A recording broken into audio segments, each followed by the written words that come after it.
This is the Sri Ramana Maharshi Satsang, a time to listen, reflect, and deeply meditate. Know yourself and be always free and at peace.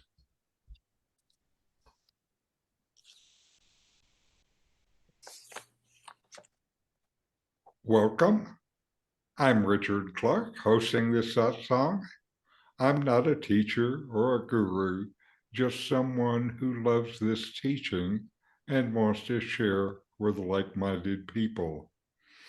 I'm reviewing and commenting on the book's Talks with Sri Ramana Maharshi.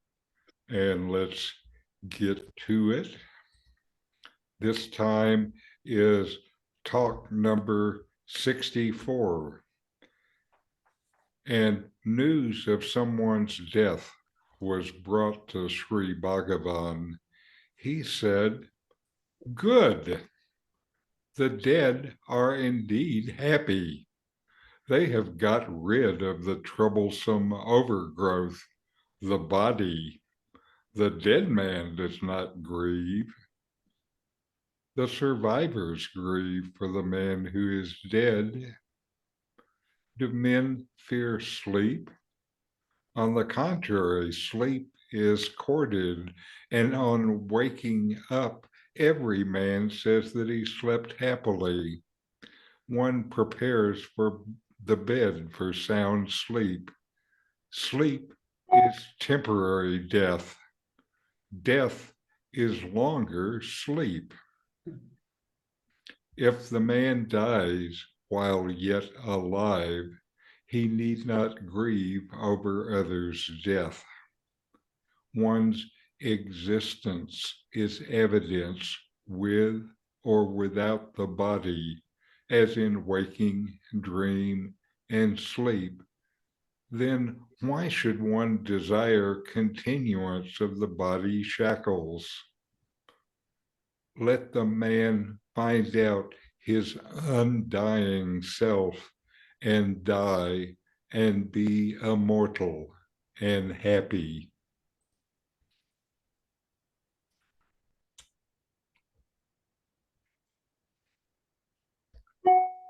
Now, Ramana usually does not talk this directly about death.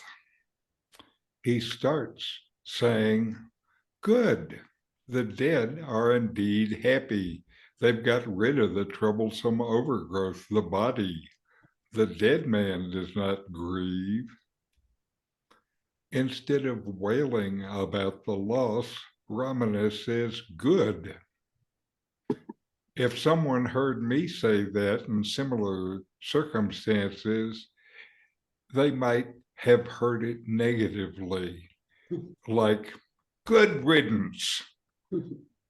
But that is not at all what Ramana meant.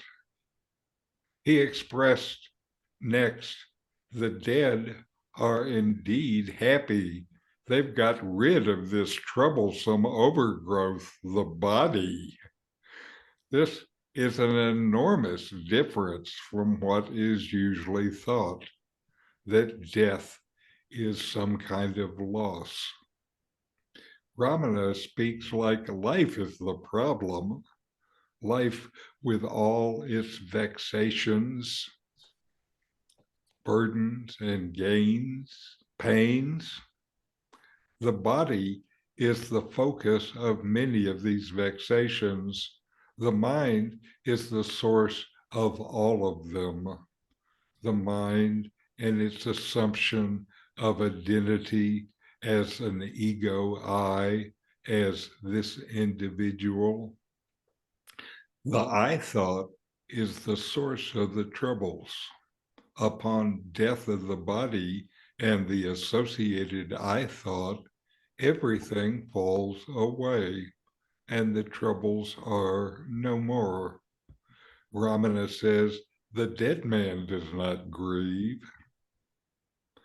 The basis for Ramana's words is the awareness that enlivens and permeates this body and you is the self, not yourself, but the self.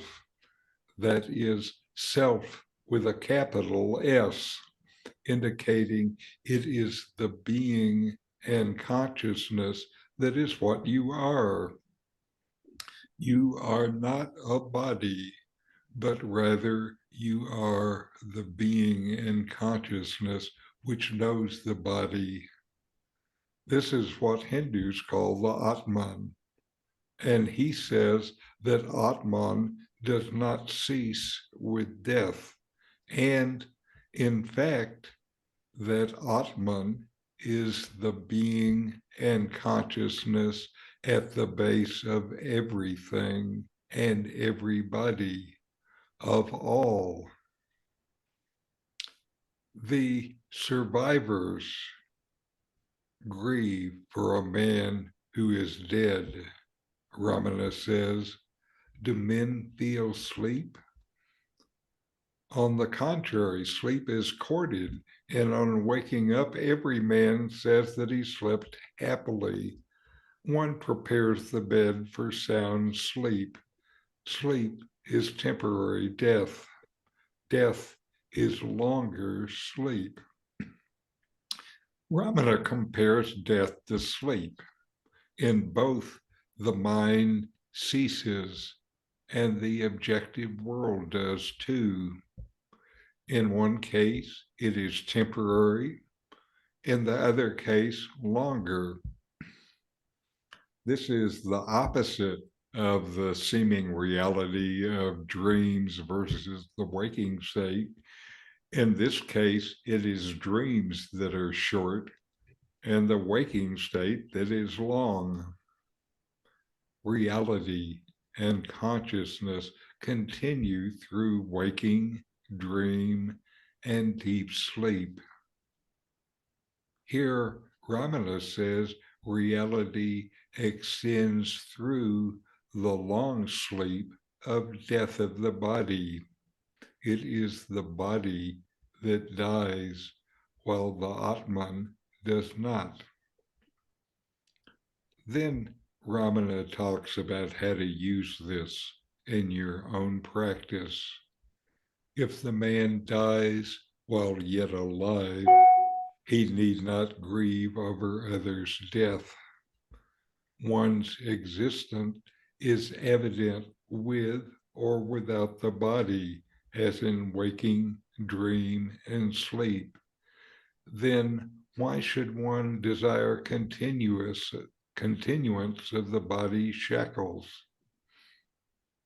Ramana tells us that if the man dies while yet alive, he need not grieve over others' death. Grieving is not called for, since the man who dies while yet alive knows from direct experience that he is the undying Atman, and so is the one whose body has died. The key phrase is one's existence is evident with or without the body. So back to the inquiry, who am I? What exists? What is real? These questions are answered not by responding directly, but by investigating the ideas on which the question is asked. The issue is one of life and death of the body. So Ramana invites us to ask, am I this body? I know this body, but when the body is quiet and inert, I still know this too. My knowing does not depend on the body.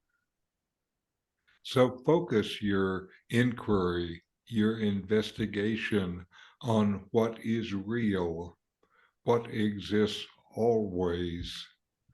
You can resolve the mystery of life and death for yourself. You can die while yet alive. What dies? Only ideas that were never true. Finally, Ramana talks about the object of practice. Let the man find out his undying self and die and be immortal and happy. What dies is only the idea of being an individual, an ego I within a body. This isn't true.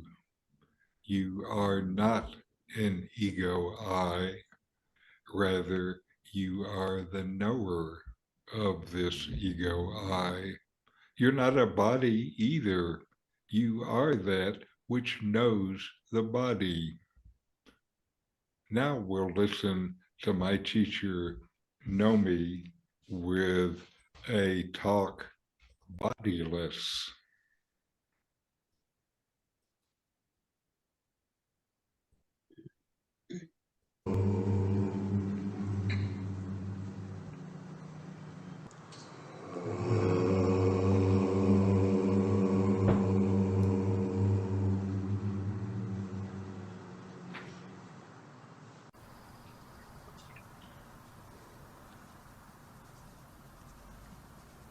Being is absolute, beginningless, and perpetual.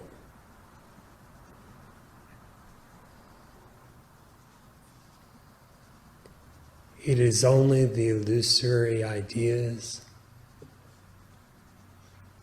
of being a body or an entity that can be embodied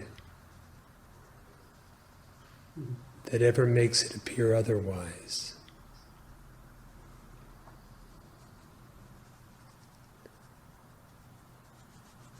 Free of the I am the body misconception, and free of the idea of being an embodied entity, the nature of the jiva is Shiva. The nature of I, Brahman. Shivoham. Aham Brahmasmi.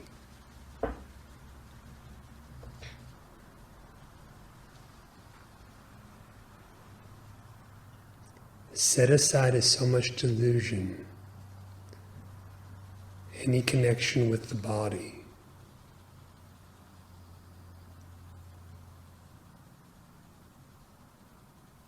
And what are you?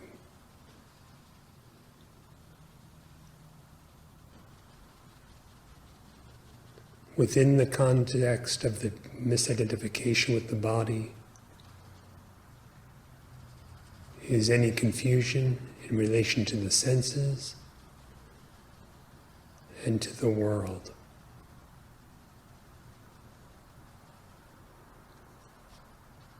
Stand free of the idea of being an embodied entity. And what are you?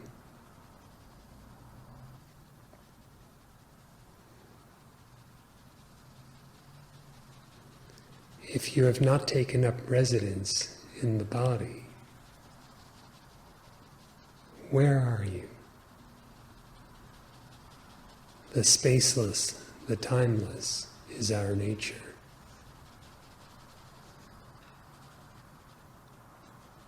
If not the body and not embodied, what experience pertains to you? And what remains to be called the individual or ego?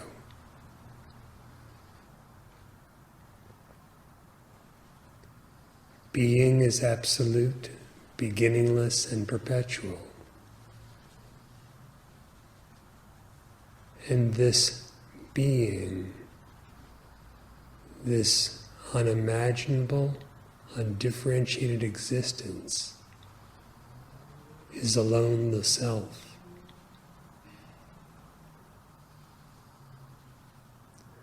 We are not we.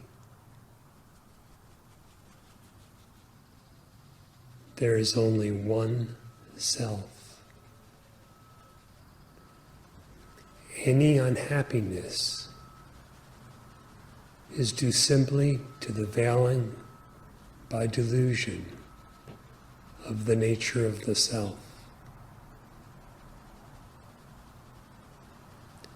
That knowledge which reveals the self as it is blissful. If you set aside misidentification by the profound inquiry, who am I? You will find this knowledge to be innate, identical with the existence or being that is known. Within the context of an ego or individual who is embodied, how this absolute self-knowledge could be beginningless and perpetual is a bit mysterious.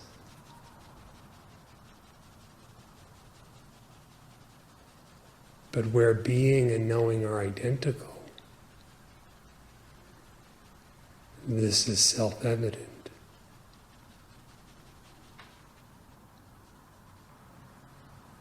It is in light of this truth that we say self-realization is not a new attainment.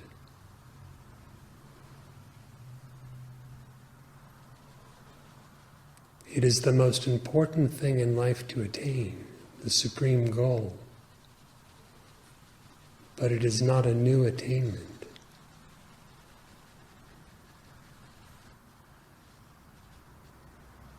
As Brahman is, as the self is, so is the realization.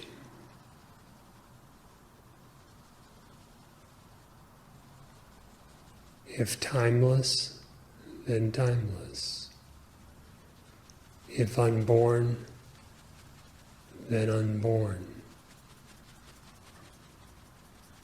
If ever the case, just as it is, then ever the case, just as it is.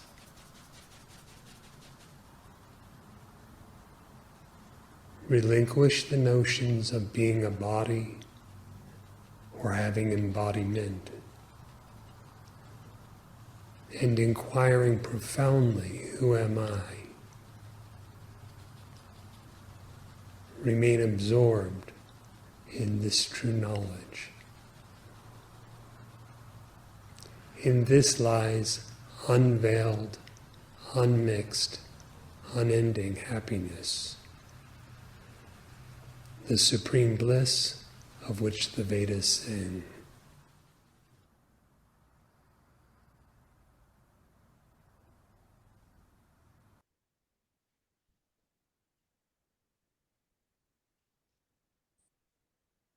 Now we'll take a few minutes to meditate, to inquire, like Nome was talking about.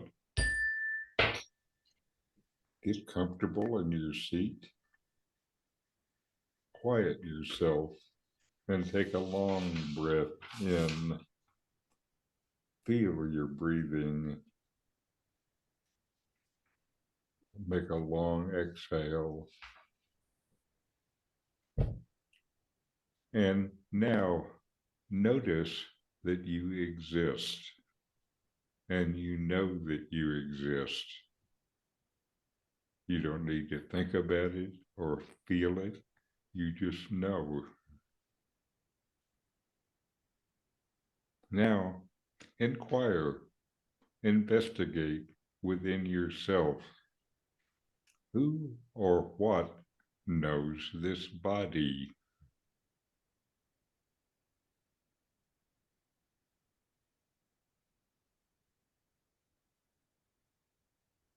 You know your body. Does your body know you?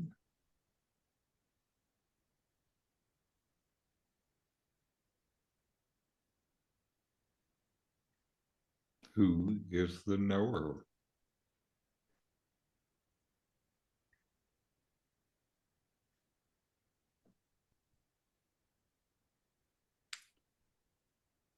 Does this knower ever cease? In your dream?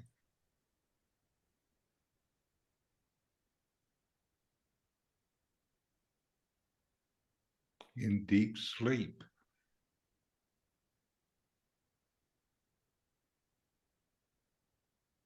When your mind is quiet?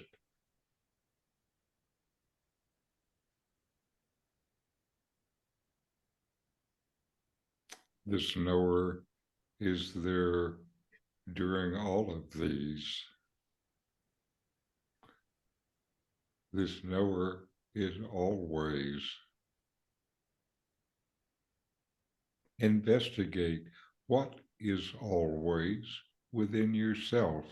What's always there?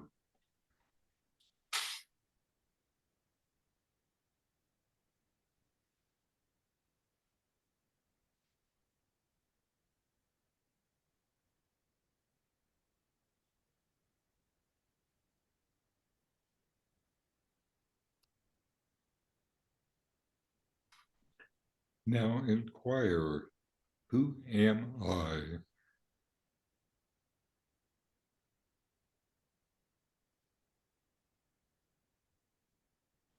What is the nature of my existence?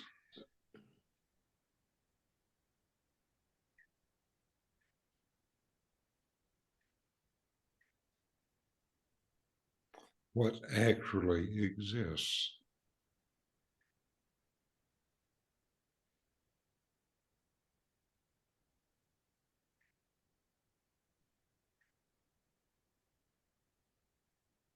What comes and goes?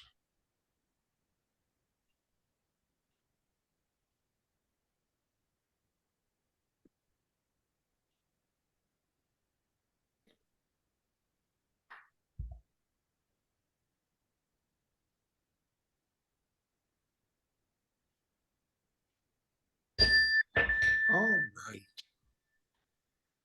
Now, for a short chant. Oh. Shanti. Shanti, Shanti, Shanti. Om.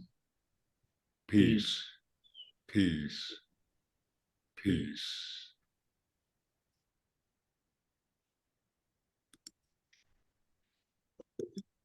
All right. Any questions, comments? We can only say what we're not. What we are is, you can't speak it. Yes. Words don't fit.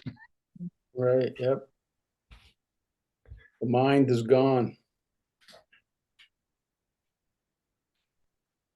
You can just be it. Yeah. Mhm. That's it. Once I had a friend who died, and I felt envy that now she knew what was on the other side, and I didn't. So, but that was, of course, that was it. There is no other side, so I understand that now. Right, that's exactly It's the all- question. What other side? Yeah, it's all one. Yes. And that's why they call it non-duality. So this is the teaching of non-duality, is its name in English. In Sanskrit, it's Advaita Vedanta, which literally is translated as the teaching of not two. Mhm.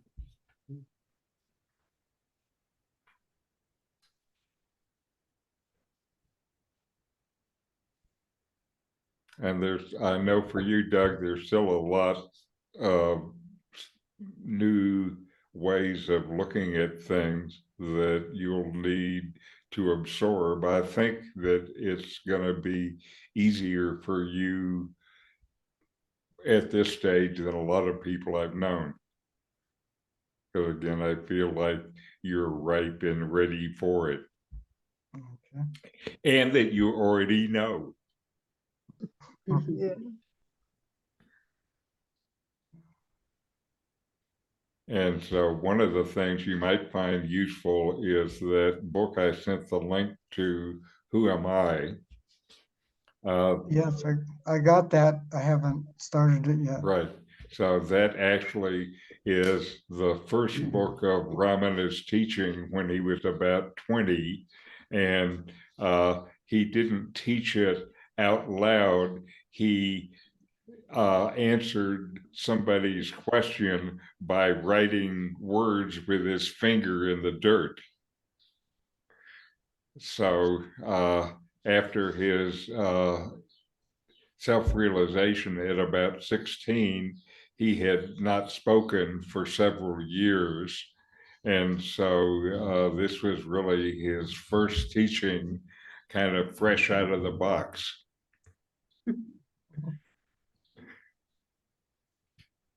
And, you know, for me, I can see that what he was talking about was his own direct experience. And, you know, what he said didn't change over the span of his lifetime. You know, so he was teaching from his own knowledge of himself. Mm. He was primarily a silent teacher. Yes.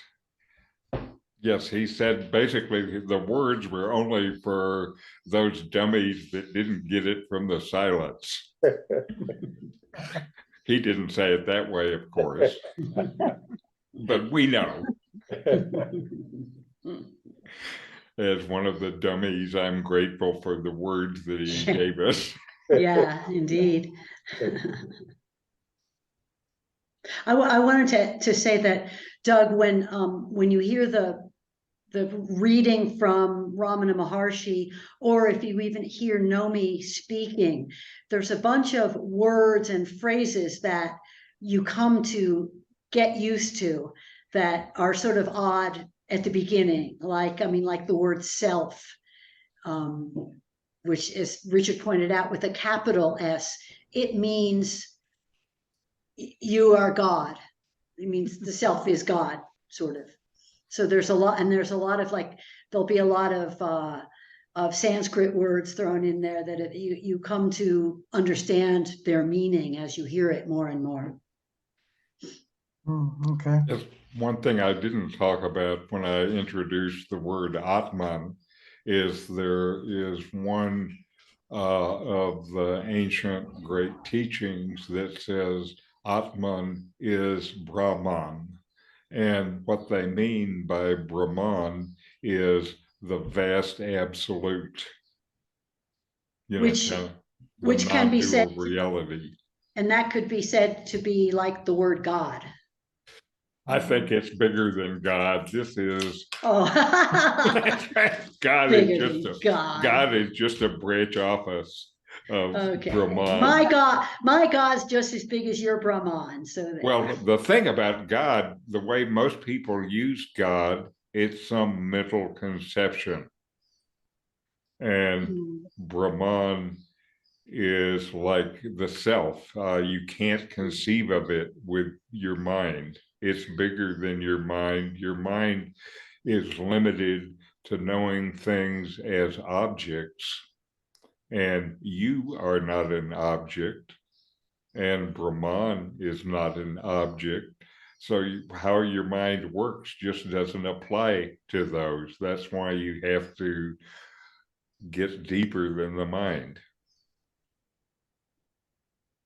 This consciousness of consciousness. Yeah, there you go. So you'll never see a portrait of Brahman the way you see portraits of God. That's true, but This that's only guy- because people don't understand that God is Brahman. I think including Richard, because it's the ultimate. So Richard, we'll talk about that later. Okay, I'll get corrected.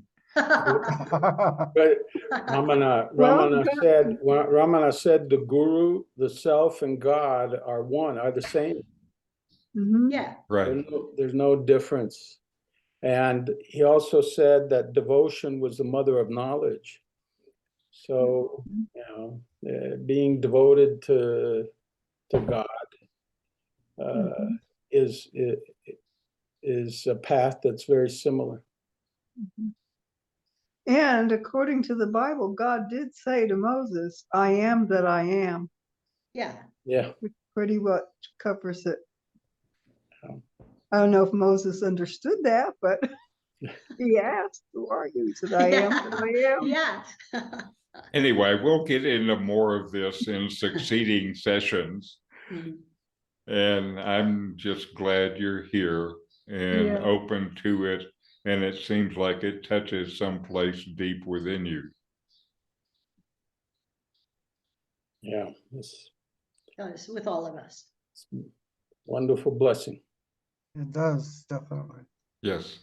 And our being able to be together like this is a way where we share that blessing.